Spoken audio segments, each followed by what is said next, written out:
奥运赛场外，舆论战硝烟弥漫呢。各路水军的围攻和诱导之下，我们又有多少人上了当？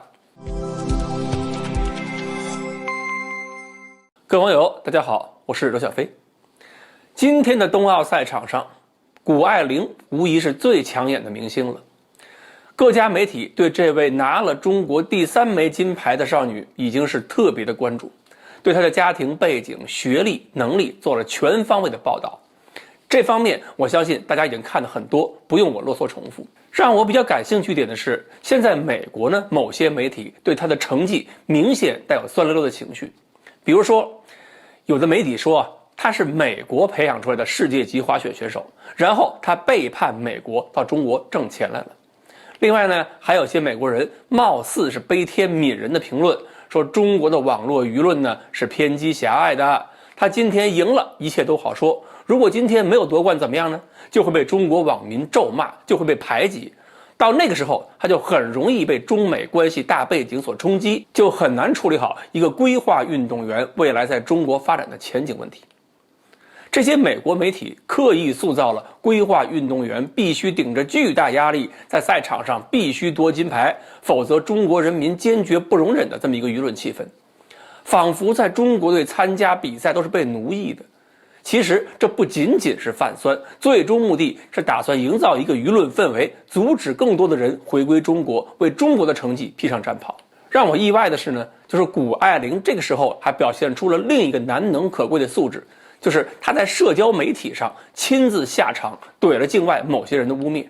说作为一个真正使用中国社交媒体的人，他认为90%以上的评论都是积极和令人振奋的，这是运动的一部分，每个人都明白这一点。谷爱凌的回击是很有力也很有分寸的，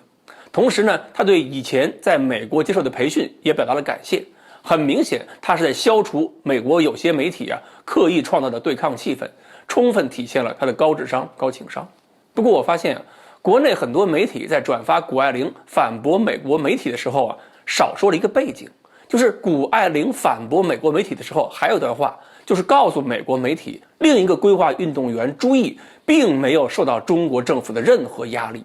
CNN 那些报道是歪曲是造谣，同时也希望大家对朱毅有更多的关爱和宽容。很遗憾，这么重要一段话我们很多媒体就没有去强调。前几天呢，朱毅的事儿也是闹得沸沸扬扬，网上很多自媒体都在说他比赛之后拒绝接受央视采访，而是直接接受了 CNN 的采访，并且呢说他不会说中文，是用英文接受采访。所以呢，很多人现在对朱毅是口诛笔伐，而实际上朱毅下场之后，首先是用中文第一个接受了央视的采访。他中文确实不够好，所以中国媒体记者建议他用英文接受采访的时候，他说其实我不想说英文，因为我想说中文，然后才接受了美国媒体的访问。另外呢，还有人指出，当时在混采中心 CNN 的人根本就不在现场。那么美国媒体为什么要营造这种氛围？为什么 CNN 要制造这样的谣言？我们很多人难道现在还想不到吗？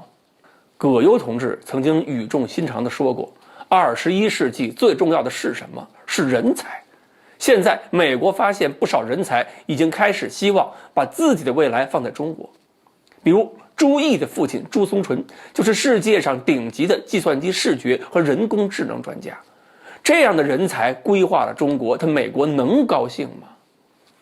所以谁最希望规划运动员和规划的科学家在中国被怀疑？谁最希望他们来到中国之后被排挤？至于说那些个积极主动传播谣言的自媒体，又有多少不是1450反串假装爱国的呢？这里还要说一下我们有些网友恐怕这次也真的和 CNN 说的一样，容易偏激狭隘，容易听风就是雨，总是忘了让子弹再飞一会儿，总是在不知不觉中就帮敌人当了打手。好，关于围绕冬奥会上规划运动员的表现，中美之间又有什么样的舆论争夺？今天呢，我们就聊到这里，欢迎大家继续关注我们的栏目，我们下期再聊。